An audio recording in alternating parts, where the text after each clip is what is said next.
The Avengers team up with new friends. Marvel Studios. One of the most remarkable things about Avengers: Infinity War is that it works at all. There are plenty of things to criticize about the movie, should you want to, but a muddy chronology is not one of them. Despite having dozens upon dozens of characters, the movie never collapses into a mess, and it's always clear about why each character is doing what they're doing, even if you might not buy individual emotional beats in the moment. Some of this is thanks to a smart choice by screenwriters Christopher Marcus and Stephen McFeely to collapse as many characters as possible into as few storylines as possible. As such, Iron Man ends up hanging out with Spider-Man and Doctor Strange and some of the Guardians of the Galaxy, while Thor hangs out with the rest of the Guardians of the Galaxy. Rather than trying to give every individual a story arc, the writers try to give collections of character story arcs. But this narrative clarity is just as attributable to the editing of Jeffrey Ford and Matthew Smith, as well as the Secret Weapon directors Anthony and Joe Russo have always brought to their Marvel films. They understand intuitively how to structure a big blockbuster movie like a season of a TV show. And it's that episodic structure that saves Infinity War time and time again. Infinity War sometimes feels like binge-watching a much longer TV series version of itself on Netflix. Thor meets the Guardians of the Galaxy. Marvel Studios. The mode of blockbuster filmmaking in America typically involves cross-developing a handful of storylines, then bringing them all back together for the movie's climax, thus allowing the movie to cross-cut between those storylines at a more and more frantic pace, until the final showdown is freely leaping among them. For instance, The Last Jedi, the latest Star Wars film, splits its three younger protagonists, Jedi in training Rey, would-be Rebel Finn, and ace pilot Poe, into three different stories that converge again at the end. There's a reason it works so well in Last Jedi, which is that the original Star Wars pretty much invented this blockbuster storytelling template that we are still using today. And, truth be told, Infinity War doesn't diverge from this model that remarkably. It still cross-cuts between storylines, gradually increasing the speed of its cuts, and its climax leaps from one location to another, often across the bulk of the galaxy, as it builds to its big final moment. But what's most notable about the film is how much time it spends on its individual storylines.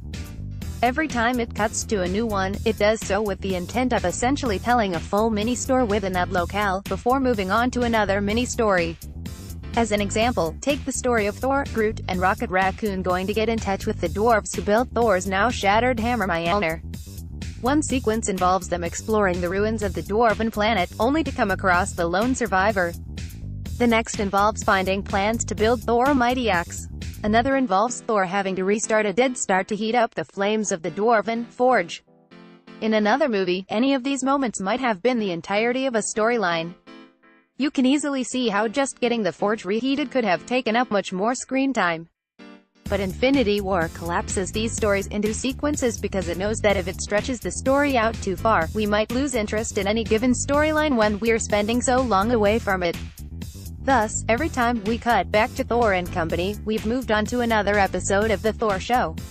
Related Avengers, Infinity War review. Marvel's biggest, most bizarre movie. The Russos had fewer characters to work with in their two Captain America chapters, The Winter Soldier and Civil War, but they used similar structural tricks there to maintain viewer interest, vital in the long, slow portions in the first half of Civil War. And Infinity War is the foremost example of how this kind of storytelling can work on the largest scale imaginable. Every time I found myself thinking, hey, we haven't checked in on insert character's name here in a while, the movie would cut over to them and spend a good 5 to 10 minutes with them.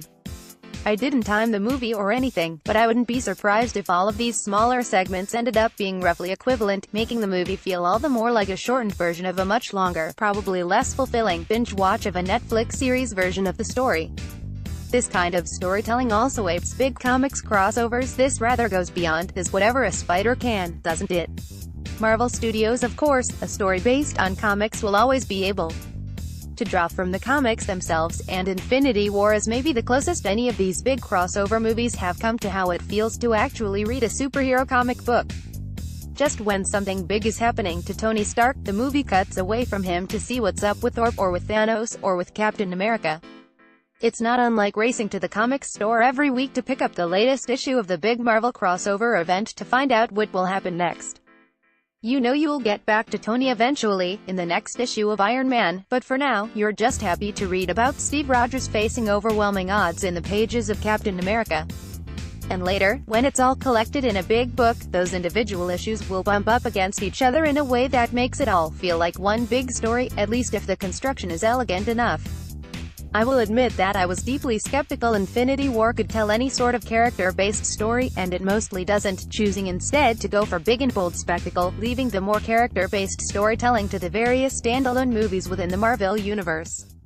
It's telling, I think, that the most successful Marvel movies of late, Guardians of the Galaxy 2, Thor Ragnarok, and Black Panther, have bothered the least with tying into the Marvel Universe as a whole, but it also knows that big and bold spectacle can work if it's not afraid to keep pushing for wilder and weirder moments, and especially if it can find a way to keep its storytelling crystal clear.